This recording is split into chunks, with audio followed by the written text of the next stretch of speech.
All right. Welcome to this week's episode of Rotten Tomatoes. Dynamite intro. You sit on a throne of lies.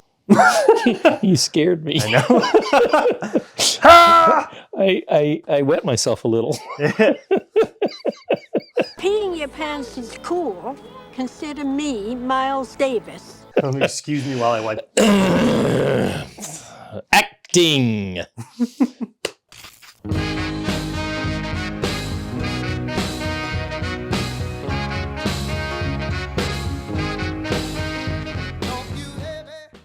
I'm Dr. Paul. I'm Diet Dr. Paul. Thank you so much for joining us. If you are new, if this is your first episode, this isn't the one I would start at, but I would go back and start with the very first episode and watch all 287 of them, or however many there I happens wouldn't to do be. that either. That's a lot. Oh, I would. I'd say it's a ride. Kind of see how the show has evolved. It has how the evolved. characters have evolved, and Yes. we've deeper, and we've, Right. we bared our souls. My hair's gotten longer. Yes. So we Father, Son, Boomer, Millennial, talking about movies. New episode every single Thursday. You can bet the house on it. We've never missed a Thursday yet because of this guy. Whoopee. Hooray. All right. Okay. And Although there was one Thursday that cut close. yeah. You can thank SNL and the copyright laws for that. Yeah, thank you so much for that. We have fun, talk about movies, pop culture, all movies, even ones that are in black and white with subtitles. So put your seatbelt on. This is a different kind of episode. I don't know how many of these we've done. Normally we do the 7, which is top 7 in some kind of category. This is Le Mount Rushmore. Or the Mount Rushmore in English. yes. And what is Mount Rushmore? Mount Rushmore is a monument in America. And it's for famous presidents. And so it is often sort of like this term looked at for like, what are the top echelon of some specific topic. So the Mount Rushmore of a specific topic. And today's topic is the Mount Rushmore of action movies.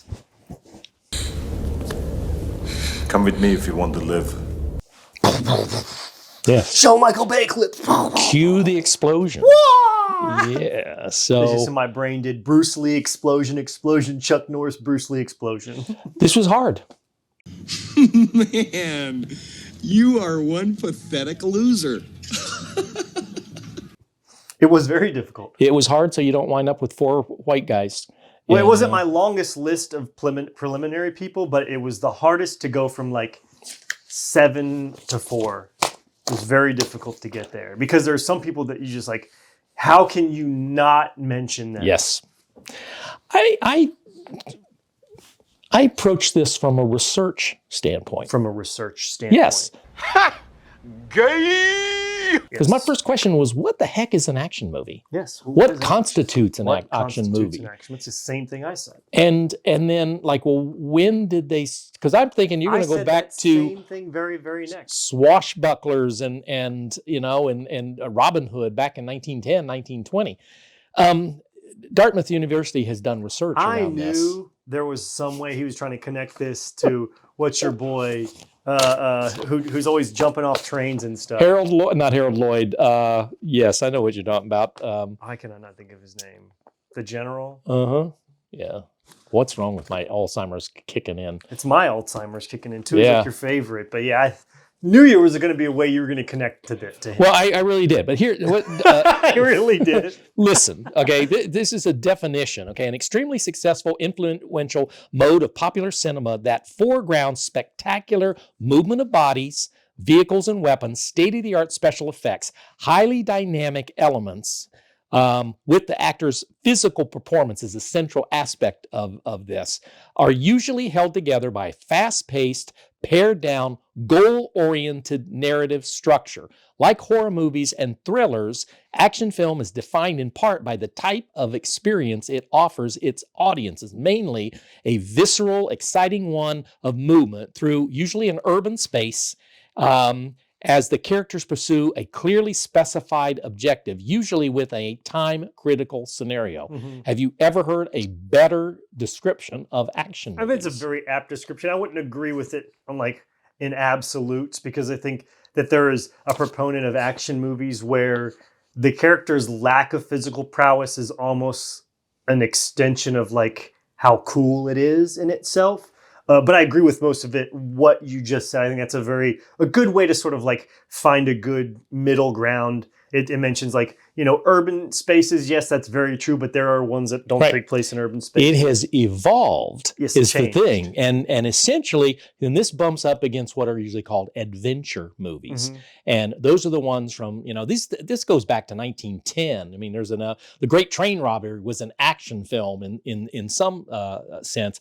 So it dates back There's to a reason they call, a lot of the time it's called action adventure films. Correct. So they sort of like married the two. If you look at 1930, just 4% of films were action oriented. And then in 2010, it was up to 34%. If you look at, and they've studied sort of like genres, and there's an entire website that and it even maps it. So if you look at what like comedy movies, it's a sine curve. If you look at horror movies, it's a sine curve. For action movies, it is the sole genre that is straight up. I mean, it is just growing, growing, growing. And what researchers suggest is, why is that? Number one is as special effects have become more easily acceptable, and this desire to make the market a global market. And you look at how films have changed in the last, 5 years, where when a movie comes out, right from the get-go, the way that it is designed and the staffed, that they already have a market for Asia or, Europe, that kind of stuff. It really is an international market. Furthermore, if you looked at the highest grossing top 10 action movies of all time, this blew my mind. Okay. In first place, Furious 7, $1.5 billion. Okay, Because yes, it's the international. International. Then you got Top Gun Maverick, Fate of the Furious, Skyfall, Spectre, Mission Impossible Fallout, Fast and Furious 6, Indiana Jones Crystal Skull, No Time to Die, and Hobbs and Shaw. That was at $760 million. So you say, and quite frankly, when you look at all of these, most of these I really don't like. Oh, there's quite a few of them. I'm not a fan. Hobbs and Shaw, there's 2 or 3 of them that were just all of the Fast and Furious, I'm just not a fan at. When you look at the highest grossing by its series, number 1, Bond. Number 2, Fast and Furious, Mission Impossible, Indiana Jones, and then Top Gun. I mean, this is a very rich sort of genre. And because of that, it's kind of when you look then at the people that I would put on my Mount Rushmore, it does sort of pull towards this global, international kind of stuff. So it's not going to be just 4 white guys kind of deal. No, I approach it a little different. I didn't jump into the research mode. I thought about, so what do I care about, right? So for what do you care about? Career longevity. I care about that. What's that mean? So did you put together a career, or did you do 1 or 2 good movies and then fade into oblivion? Physical prowess, believability, on-screen believability. Do I believe you can do what you're doing, or do I not believe you can do what you're doing? Legacy. Do the movies that you've done have a lasting impression, or were they just in a vacuum? They were good for that year and then faded into oblivion. And then innovation to the genre. What did you do to the genre itself? So that weighted it differently than probably what you're going for. See, if I would have thought the lens that you did, I might have changed some. I mean, for me, what were my selection criteria? Number 1, rewatchable. Yeah, well, that's yes. Number 2 was overall quality, and by that I mean it's like I think you kind of said it. It's like, did you just have a couple of them that were really good and the rest was dreck kind of stuff? Yeah, I kind of did it, but ultimately, can I watch it over and over and over again? I mean, there's a ton of Stallone movies from back, but I don't, who else? The martial arts guy, the blonde-haired guy. Dolph Lundgren? No, the American born. Chuck Norris? Yes. I don't know that I could rewatch any of his movies. His movies don't hold up, but then you also have to think about, there's he was so impactful in his own way that he's become like a meme Yeah. and extended beyond filmmaking. So you have to think about that. I'm not saying that he should be on your Mount Rushmore, but there's Yeah. reasons to at least consider him Yeah. potentially. Did you mentioned you had 7 and you had to narrow it down to? Well, there are two specific honorable mentions that I wanted to mention. Can we that aren't wait on to my the list. wait to the end? We can and do that those? at the Because I end. had the same exact thing. Well, 2, and then another one that I said was like could have been, but didn't turn out quite right. Well, I had honorable mention, and then I had this category: definitely no. Definitely no. Yes, and under there's no universe Can we hear those? of reality. Can I hear those? Now, Yeah. Vin Diesel, Dwayne Johnson, Tom Cruise, Liam Neeson. I mean, I can agree with like 2 out of 3 of those. 3 of the 4 of those, I can agree. Mhm. Okay. Okay. But yeah, the first 2 especially, yeah. And you're not going to get in. There's no Fast and the Furious on my list, boys. I hate to break it to you. Okay. All right. Kick us off, little, All right. little man. Kicking us The off at first number face. 4. And this one might be the one I think people may have the most problem with.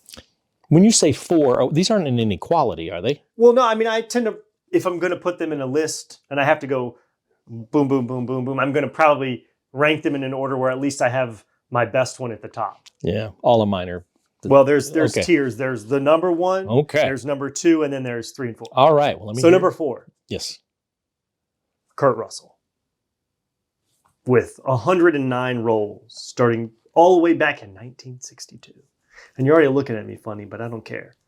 1962 was It Happens at World Fair with Yeah. Elvis. I don't think of that. Well, he did kick Elvis, so there's action in that. He has the best acting range of all of the action actors, bar none. And he's got tons of career success. He was good in the 80s, the 90s, 2000. He's still hitting it up. We got Hateful Eight that was out recently. Guardians Volume 2. He was in Bone Tomahawk was in 2015. But you got Escape from New York. You got The Thing. You've got Backdraft, Tombstone, Soldier, Death Proof. I said Hateful Eight, Guardians, Soldier, Stargate. He's just got it all.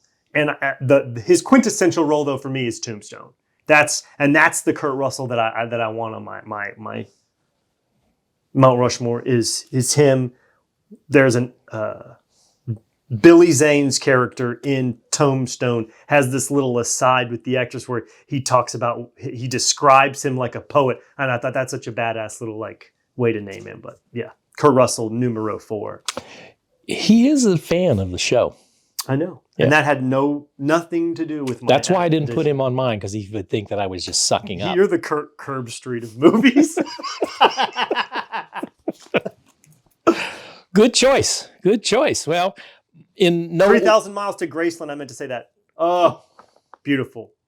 Did you know that he's also accredited for some Forrest Gump as the voice of Elvis? Oh, Yeah. well, you know, he did play Elvis in John Carpenter's film, Elvis. He There did. you go. You I did remember know? that. Yes, you talked about It's it. very good. It's a Mhm. really good performance. Probably the best performance I've seen of Elvis. World's on best film. mustache. Austin Butler, though, he's good. I'll be your Huckleberry. All right. In no particular order, but I'm just going to jump right in and just say it's Jackie Chan. All right. And, you got Super Cop, you got that entire series, Drunken Master, Police Story. The reason that he's on this is that he changed the genre. And it really was his work as a stunt artist. And you got used to every single film that he did where you would see the outtakes of the end him of it. getting hurt and carried Rumble in off the of the... Bronx. Yes. I think because of his willingness and insistence to doing his own stunt work, it changed the nature of that. So now, and my hope is that he will live long enough to make enough movies so that Tom Cruise will ultimately maybe do a stunt that's not going to work, and he'll sort of... He'll stay outside of the airplane a little too long. Like this time, I'm going to hang on the outside of the rocket ship as it goes to space. Yeah, I'm not a fan of Tom Cruise's action work. The other reason that I think that Jackie Chan is what he added to the genre is that he uses the environment as a character. Mm-hmm. So, it's one of these things when you watch him. you kind of see the heart of Tony Jaa, where he will dive through a shopping cart, and he uses the things that are around him in his fights, as opposed to when I was growing up. The action, the martial arts movies was usually a ring of people and one guy fighting, and everybody's standing around waiting until the one guy knocked out, and then another guy stepped in the ring. Yeah, and that's not what he does. And people are constantly fighting, and he's using and dodging his environment and going up levels and down levels, and he's just really he changed it, and he brought a level of humor to that. And I just think he's brilliant. Yeah, he's got a likability quality to him. And you're right, he does have quite a few. It was the stunts with him, and I specifically remember in Rumble. It might not have been Rumble in the Bronx. There was another one where he broke his foot jumping from balcony, and then they show that they made a rubber shoe that they would pull over, like elastic shoe. They'd pull over his broken foot that he could do like a skiing scene. So yeah, he put his body on the line. And, that's a good one. That's a really good one. And that was your first pick. Yes. All right, you're done. I'm done. My turn? Yes. Okay. Number 3. Embarrass yourself. Yes. Recency bias is a thing, but I don't care. Keanu Reeves is on my Mount Rushmore. 118 roles, 1984 to current. He's done it all. Point Break, Speed, the Matrix films, Constantine, where we go? The John Wick freaking quadrilogy. Makes a good quarterback Cyberpunk. too. He does From make Ohio a good State. quarterback. He's even good in like The Day the Earth Stood Still. But yeah, he's easily the coolest of the action heroes. There's nobody that has more swag than Keanu Reeves does. Walking into a bar with 9mm, and he's ready to whoop every ass in the building without breaking a sweat. When he walked into Dracula Castle. No! I love him though. He's so good. Point Break is just, it's one of my absolute all-time favorite action films. John Wick, the series, The Matrix. You've got the two big ones with The Matrix and then John Wick, and then he's got these other ones. He's the man. I think he's John Wick down to earth. I think John Wick is really probably one of the best action series ever made, and it's rich, and the whole milieu, and the context of the story and everything was brilliant. I just didn't think, for me, I don't associate him with the others, even The Matrix. And so the reason he didn't wind up is like it wasn't quite enough. Because there's the scenes where he's doing the fighting with Morpheus. He really shows off his ability. And I don't know how much you know about the behind the scenes work that he did for John Wick. Like the weapons training that he did. I've seen him doing like Navy SEALs weapons courses, and the dude is legit. Like, don't mess with this guy; he'll mess you up.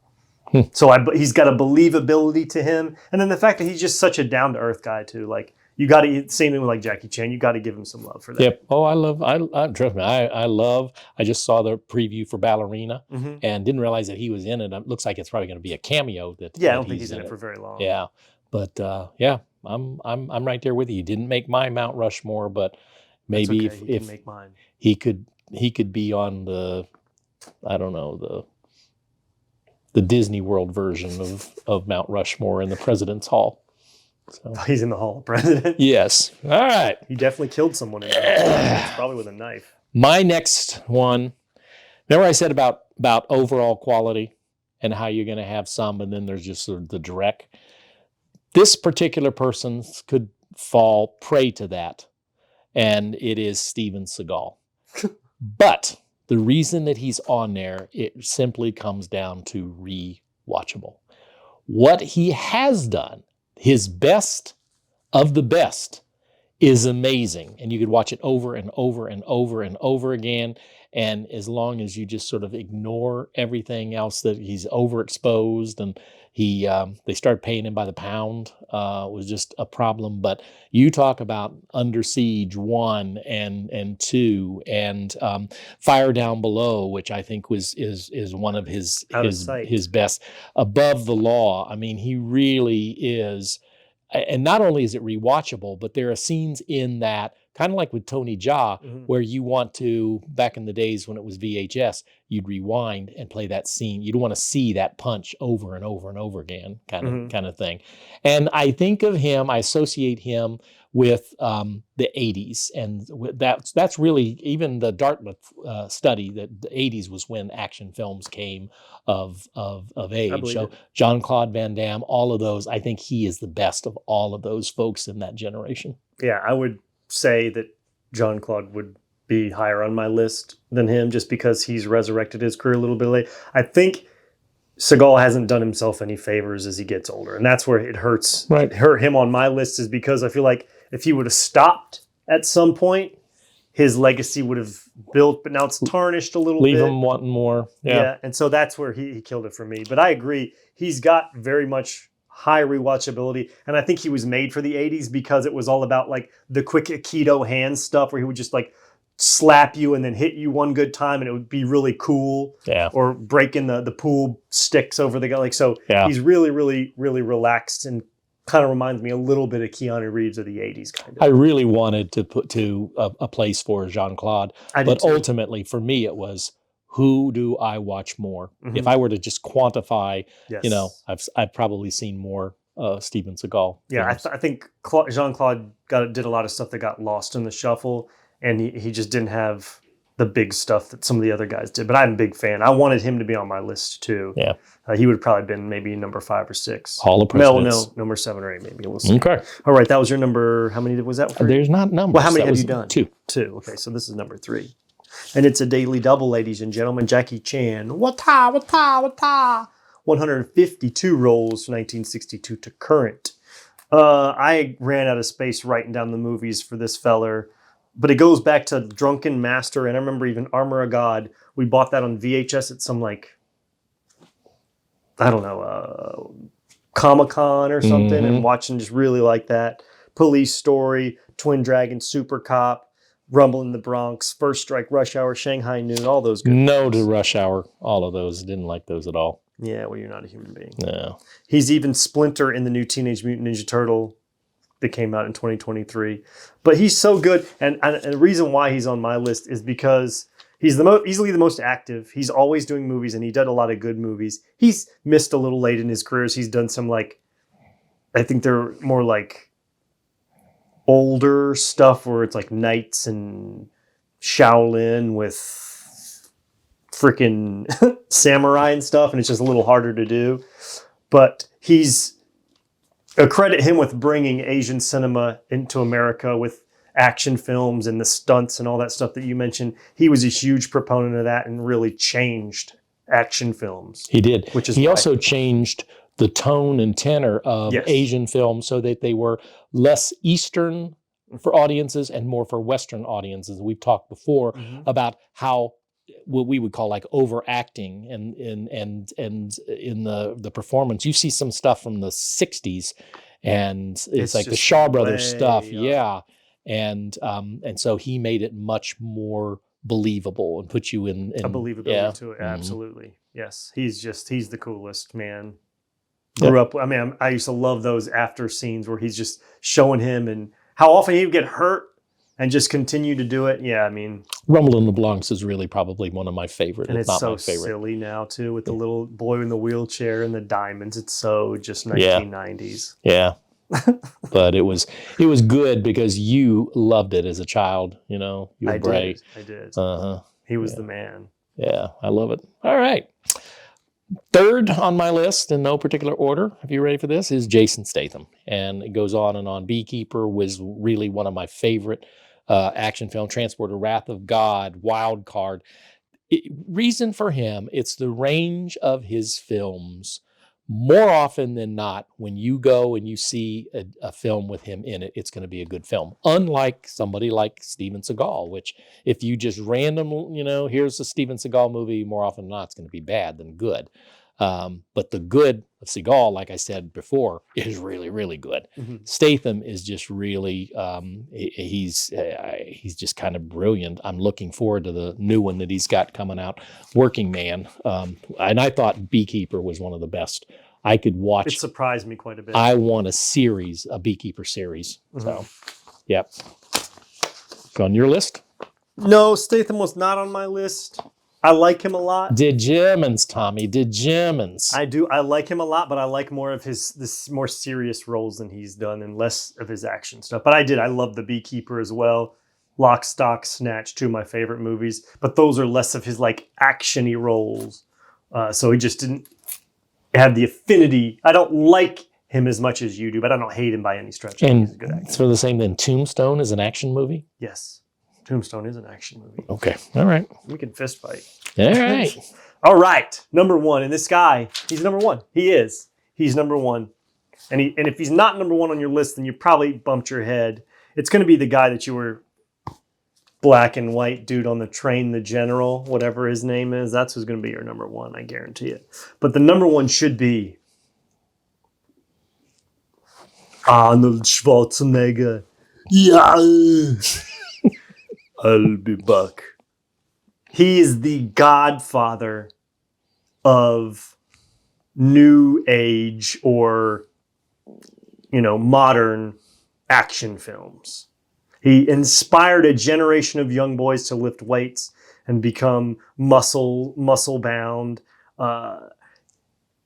He's so appealing that he's a terrible actor and it doesn't matter. Despite the fact that he has zero acting chops, he's the greatest action actor of all time. How can you have him and not Stallone? Because he's just better than Stallone. Everything Stallone did, he did it better. He's the Terminator, for crying out loud. He's the Terminator. The Terminator. That's it. I'll be back. And then he became the governor. He's the kindergarten cop. He's an action hero, man. Get out of here. Running Man, Total Recall, Kindergarten Cop, Terminator 2, Commando, Predator, The Expendables. Man, 6th Day was even pretty good. Eraser, True Lies, Last Action Hero. And he's in production right now with The Legend of Conan. Oh, please, no. Save us. But yeah, he's the godfather of modern action films. And we don't have, there's no Statham, there's no Momoa, there's no Vin Diesel, there's no Dwayne The Rock Johnson. There's none of that without Arnold Schwarzenegger. Well, here's the thing. From a watchability standpoint, is the best. I probably have not rewatched his films as much as I've watched Stallone's films. Well, and neither of them are on my list. There's a whole place for crazy people you can go. All right. Who's your not correct number one? Well, you might have heard of this guy. I know. Just say it. We would not have a Stallone if it were not for this. We would not have a Charles Bronson. No, Buster Keaton. No, shut up. No. Shut up. Got him! Got him! I wanted so bad to do that, but I didn't. Because he is an action film, and he brought a level of action that is surprising. He given brought a the level fact, of physicality to yes, movies, but I don't think I think those would be adventure movies. Practical effects kind of stuff. So, but anyway, I didn't do that. Yeah. Worth mentioning. Yeah. Mr. Buster. I for my fourth name, I put Denzel Washington. King Kong ain't got on me! And the reason, talk about watchability. He's a black guy. No. I know. No, because you got Michael Jai White. You have, I thought about him. He's really good. If it was strictly, if we're basing it on actual martial arts ability and like who's going to fight if they really fought in person, Michael Jai White's going to be number one on the list. Well, and then also you've got Blade. Wesley Snipes. Yeah. No, for me, the trilogy of Equalizer films, which I don't think that you've seen. But you said that those aren't the opposite of physical. You said he's not like out there beating people Well, up he with his is. physical ability. No, he is. I mean, and especially, and it built because it started, more guns, and then he sort of got to the point where he is.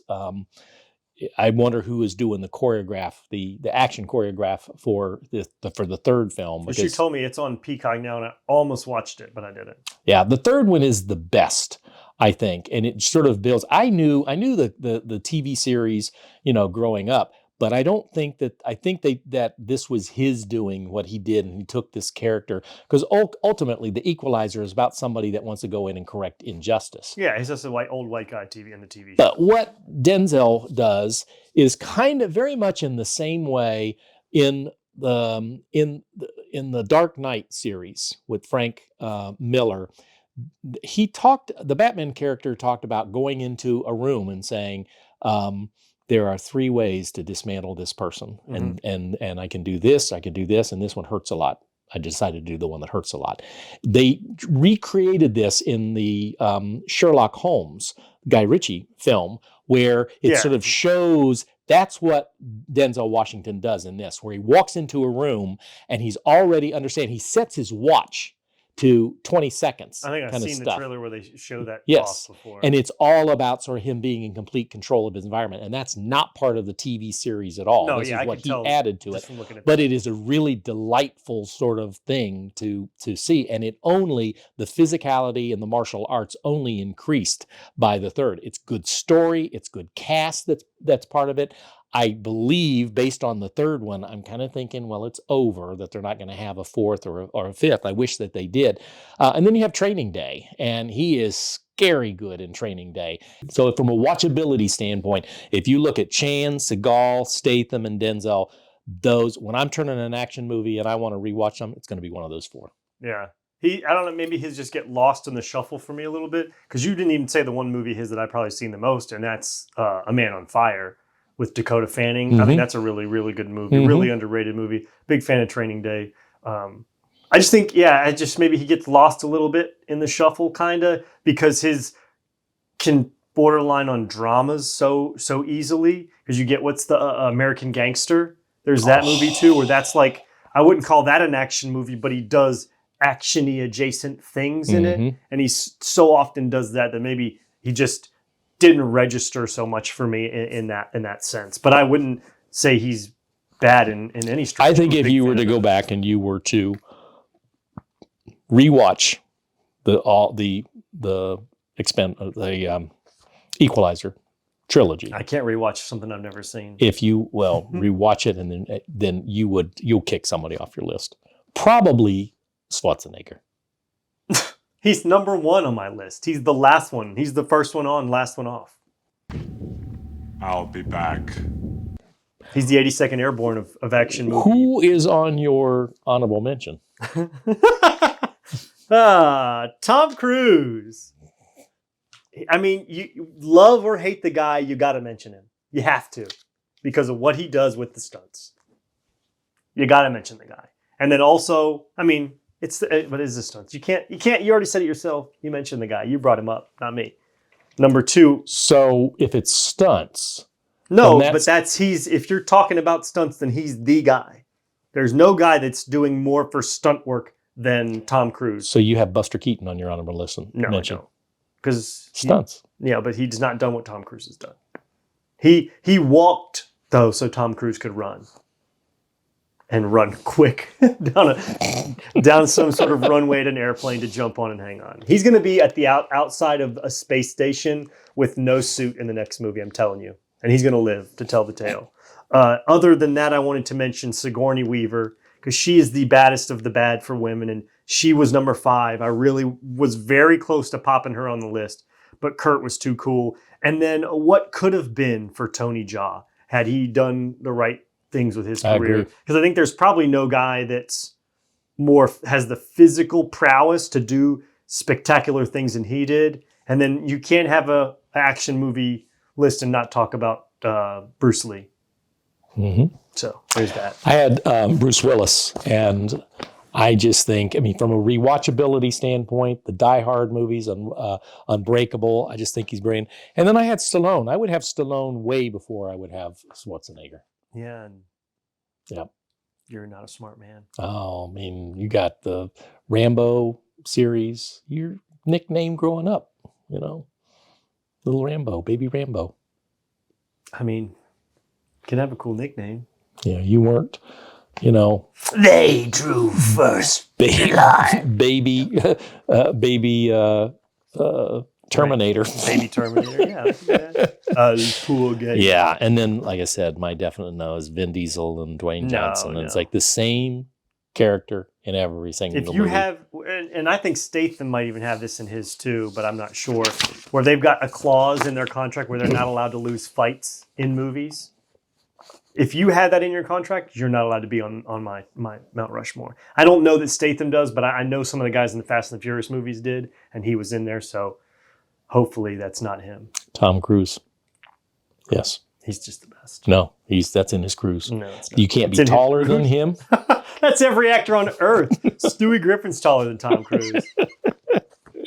Well, it's been delightful.